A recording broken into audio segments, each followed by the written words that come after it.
Suicide has increased significantly over the last 6 years for American military service members and veterans.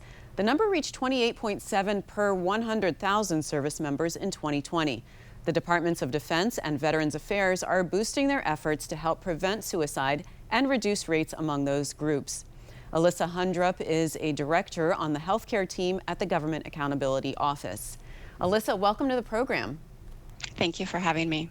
What are we looking at for current rates of suicide for military veterans? What are the latest trends that you're seeing? Yeah, as you mentioned, we're seeing rising trends. The most recent report that came out from DoD showing 2020 numbers shows yet again an increase. And so over the last 6 years, we've seen a 40% increase. In 2020 alone, 580 service member died. And this trend is rising for all services. On the VA side, the most recent data available is from 2019. But then while there was a decrease in 2019, which of course was only good news, the rates are still quite high. And in fact, veterans are dying at almost twice the rate of non-veterans. And I know this isn't really part of your investigation, but why do you think the rates are going up? You know, there are so many factors. It's such a complex issue, and these numbers don't even account for the COVID pandemic. So it would be hard to, I imagine the operations, for instance, in terms of what's been going on in Afghanistan may have made a difference. But again, there are so many. It's such a complex issue with so many factors at play here. It's really hard to know. What did you find that was lacking in how the DoD and the VA approach suicide prevention? Well, we certainly found that they have made a serious commitment and emphasis on suicide prevention. But to start with DoD, they have undertaken a lot of initiatives, and they've really, for instance, created a whole office to oversee their suicide prevention efforts. And while they have many new initiatives, they haven't really taken a look to see how well individual initiatives are working. So we're really hoping that they can keep the emphasis, keep the focus, keep the commitment, but really take that next step of understanding what's working, how well it's working, so they can best use their resources and target it in that way.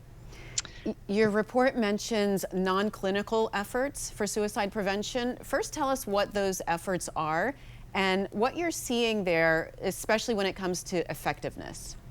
Yeah, so non-clinical efforts are really, outside of that clinician setting. So there are non-clinical type of counseling trainings, things like, videos on safe firearm storage, for example. It can even extend beyond, I think DoD would consider financial training, all of those things that can make a service member just have that quality of life, that resiliency. So there are a lot of different things that they would kind of factor in terms of training, educational, counselings, those sorts of things.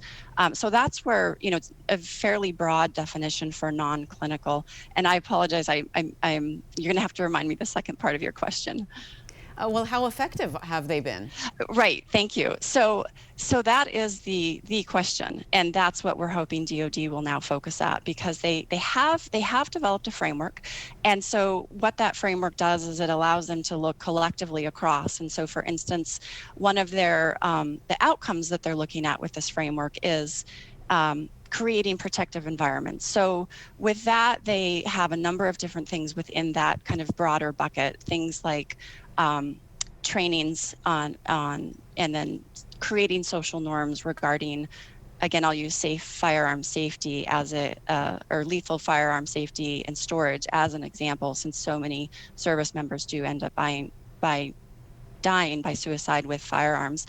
And then over time, they would expect to see a decrease in the number of suicides by firearms. So they have broad measures and a broad way to look at outcomes, but we're concerned that they have so many new initiatives that haven't necessarily been tested in the military population, that they just have an approach to really standardize and evaluate those non-clinical efforts so they can assess the individual effectiveness across the services. And have you found the DoD and the VA open to your recommendations for ramping up those non-clinical prevention efforts that you mentioned, staffing, training for suicide prevention?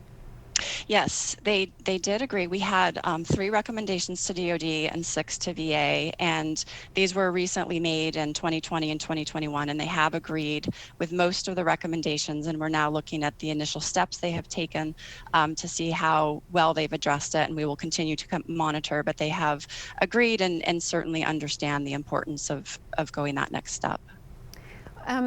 Alyssa, what about the data? Have you found problems with the data on suicides at the VA? And, what were your recommendations to address that issue? Well, where we looked specifically on the VA side at this point, we do have other ongoing work, but so far, what our analysis looked at was on-campus suicides, and this is a fairly specific area where unfortunately veterans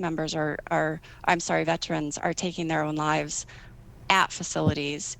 This is not a widespread thing, but there was certainly concern with an increasing trend. And so the VA, to their credit, began tracking the number and type of on-campus suicides. So these are deaths that are occurring on facilities, at clinics, maybe at cemeteries, what have you. They had a process to track those, but unfortunately we found they were inaccurate. They weren't going back to really corroborate and validate. So the numbers that they had were inaccurate. So we made recommendations not only to improve that tracking so they had accurate information, but also to collect additional information or use the information that we're collecting to help their analyses so they could really learn and understand and get at the root cause as to why these were happening and most importantly, what they could do to prevent it in the future.